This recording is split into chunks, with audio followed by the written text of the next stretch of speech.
Book Summary: The Power of Now by Eckhart Tolle. Key Insights. Do you spend tireless nights consumed by memories of someone who hurt your feelings 7 years ago? Are you concerned about whether you will get married or gain $1 million bank account? While these thoughts are normal, they don't help you to be your best self right now. Spiritual guide Eckhart Tolle teaches readers to gain power in the present in his 1997 best-selling self-help book, The Power of Now. The main takeaways from the book are: to be empowered right now, you must separate your idea of who you are from your thoughts. We all have some of the most ridiculous, profane, silly, angry thoughts circulate our minds daily.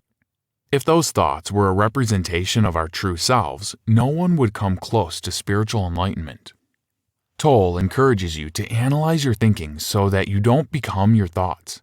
In other words, if you identify with your thoughts, then you might believe that the moment you thought about slapping your boss was a true representation of your character instead of a passing thought that you can prevent from actually happening.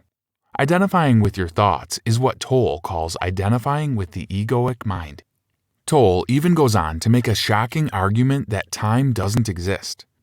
His belief is that time is man-made, and if you imagine a world where there is no 6 a.m. or 5:42 p.m., the only real time is right now. The future is not guaranteed, and can you really talk about the past without a time reference?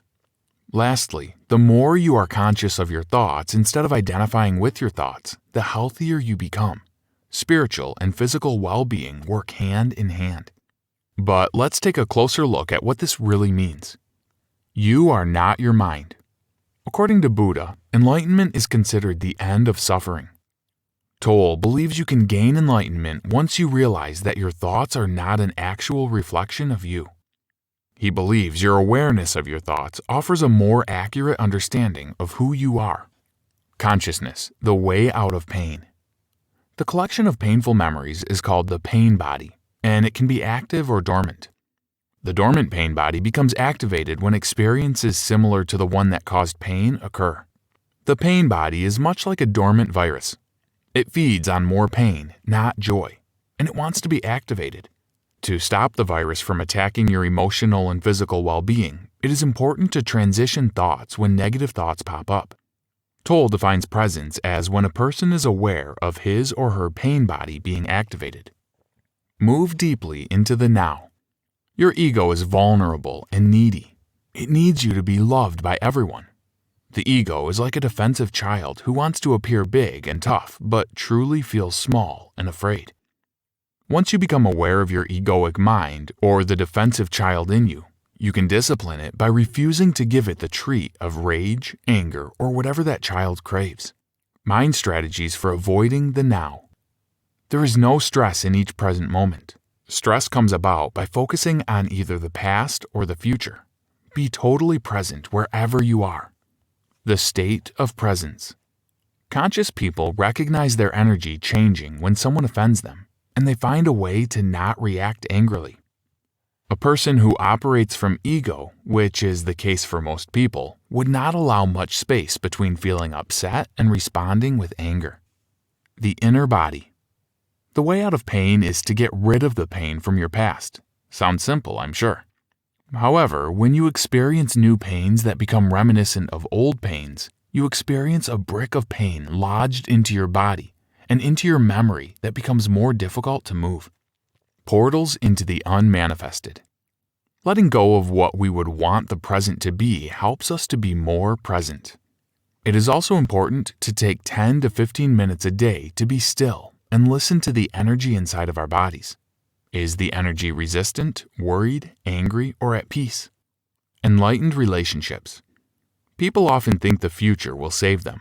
For example, many women wait on their knight in shining armor, but Tolle sees this as a major error. For Tolle, there is no future, just a collection of present moments yet to be experienced. The future won't save you, only the now. The opposite of true love is not hate, because true love operates outside of the mind's need for definitions. The egoic mind wants your partner to fulfill your needs. Once you stop judging yourself, you will have room to fully accept your partner. Through being mindful of your thoughts, You can then be aware of when you are activating your pain body and judging your partner based on the past. Relationships are intended to make you aware of your thoughts, not to make you happy. Once this is accepted, you'll be saved from increased pain, confusion, and madness. There is no difference between loving your romantic partner and loving the person on a bus who you do not know. Some people simply reflect love back to us more intensely, which is what we call a loving relationship.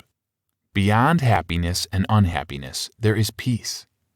Happiness depends on positive situations, whereas inner peace releases the need to change or create situations to gain more happiness. Inner peace requires forgiveness of the things that cannot be changed, and it allows more focus on the present moment. The meaning of surrender. Accusing others of madness will not help you become enlightened. You can recognize that people are dysfunctional without judging them or reacting to them. Releasing judgment will make your partner either work toward consciousness or leave the relationship. Every life challenge is an opportunity to be saved from your ego. For example, the pain experienced by an aunt who spoke poorly of you can force you to become aware of your thoughts so that you don't invite more negativity into your life. Hi, I'm Rhonda, and this is an exclusive audiobook video recorded for the Audiobook Master Channel. Enjoy your audiobook and have fun learning. Don't forget to subscribe and hit the notification button so you'll get updated on our next upload. If you liked the video, give us a thumbs up and say your thoughts about the book we just covered. Do you want to listen to a summary or review of a book that we haven't covered in the past? Say it in the comments below or send us a message. Don't forget to check our other uploads. Enjoy listening!